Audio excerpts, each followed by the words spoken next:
परिजनों को पुलिस के द्वारा धमकाया गया था कि आप लोग यहाँ से ये आपकी बॉडी ले जाइए, दाह संस्कार कर दीजिए, नहीं तो आपके घर से जांच स्टार्ट कर दी जाएगी।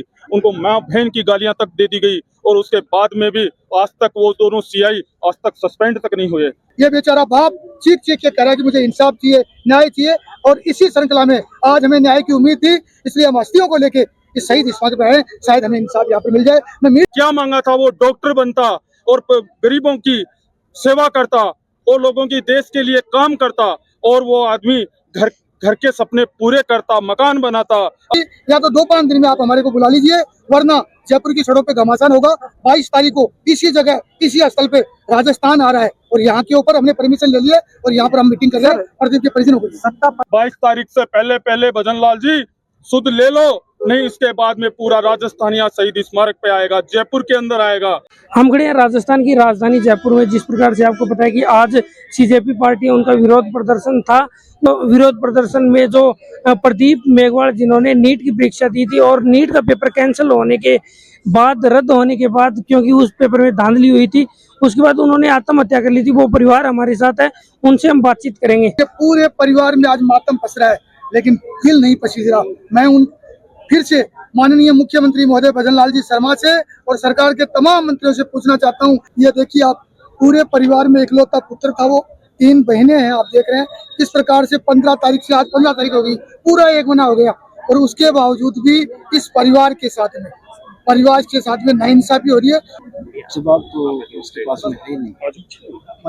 बेटा खड़े, सरकार के पास में जवाब तो है ही नहीं, देगी क्या? एक मिनट। और मैं तो यही कहना चाहूँगा कि सरकार के पास में जवाब तो है नहीं, और धर्मेंद्र जी प्रधानमंत्री को इस्तीफा दे देना चाहिए था, 16 तारीख को दे देना चाहिए था। दे क्यों नहीं रहे? क्या प्यार है किसी से? हमने तय कर रखा है कि जब तक प्रदीप के परिजनों को इंसाफ नहीं मिल जाता, तब तक हम इनकी अस्थियों का विसर्जन नहीं करेंगे। ये रविंद्र सिंह जी ब्लॉक के पास में अस्थियां हैं। ये देखिए, आप पूरे परिवार में इकलौता पुत्र था, वो 3 बहनें हैं, आप देख रहे हैं किस प्रकार से 15 तारीख से आज 15 तारीख हो गई, पूरा 1 महीना हो गया, और उसके बावजूद भी इस परिवार के साथ में नाइंसाफी हो रही है। सरकार को इनकी सुध लेनी चाहिए। राहुल गांधी जी ने बुलाया, विनोद जाखड़ जी आए, 11.5 लाख रुपए की उनकी ओर से सहायता हुई, 8-9 लाख रुपए और सहयोग हुआ। और हम भारतीय जनता पार्टी के मुखिया से कहना चाहते हैं कि मुख्यमंत्री जी, या तो 2-5 दिन में आप हमारे को बुला लीजिए, वरना जयपुर की सड़कों पे घमासान होगा।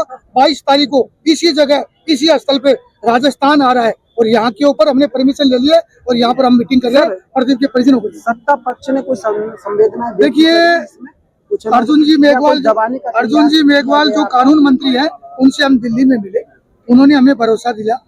उसके बाद में हम चिराग जी पासवान हैं, उनसे हम मिले, और उनके बाद में कलेक्टर ने घर आने की बजाय वहां पर हमें बुलाया और सिर्फ दिलासा दिया, इस आंदोलन को आप आगे मत चलाइए, इसको ऊपर तक मतलब ले जाइए और इसका समाधान होगा।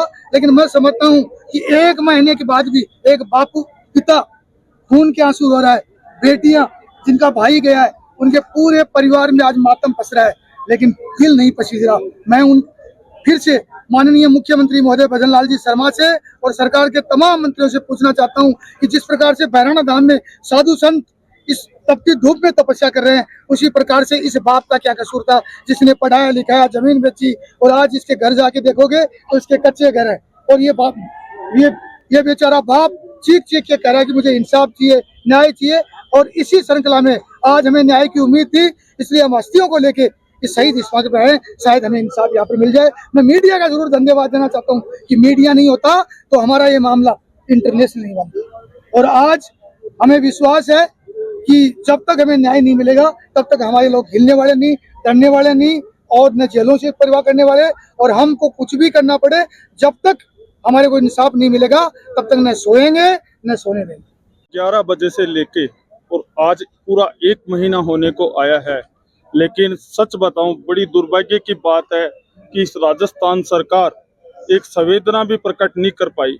आपको मैं बता देना चाहता हूं कि जो ये प्रदीप मेघवाल जिस दिन 15 तारीख को हम लोग परिजनों के साथ में गए थे, तो परिजनों को पुलिस के द्वारा धमकाया गया था कि आप लोग यहाँ से ये आपकी बॉडी ले जाइए, दाग संस्कार कर दीजिए, नहीं तो आपके घर से जांच स्टार्ट कर दी जाएगी।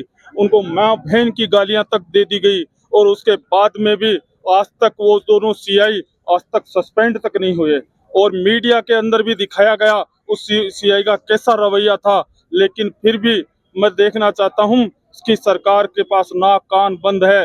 ये गूंगी बेरी सरकार, आज हम लोग अस्थियां लेके घूम रहे हैं जयपुर की सड़कों के ऊपर। आज इस शहीद स्मारक पे जो अब आए हैं, आप देख लो कि हर आदमी का दिल पसीज रहा है, लेकिन इस भजन लाल सरकार का दिल अरे क्या मांगा था हमने? एक ही चीज मांगी थी केवल कि ऐसा कानून बने जिसके अंदर फांसी तक की सजा हो, ये परिवार ने मांगी थी।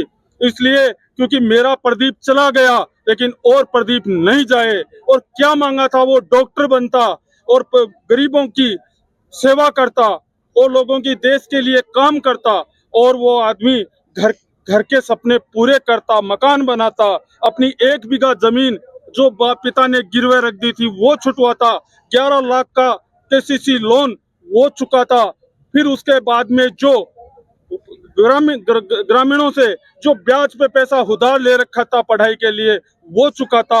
इसलिए हमने 2 करोड़ की मांग की थी, लेकिन उनकी जूं तक नहीं रही। अरे क्या मांगा था?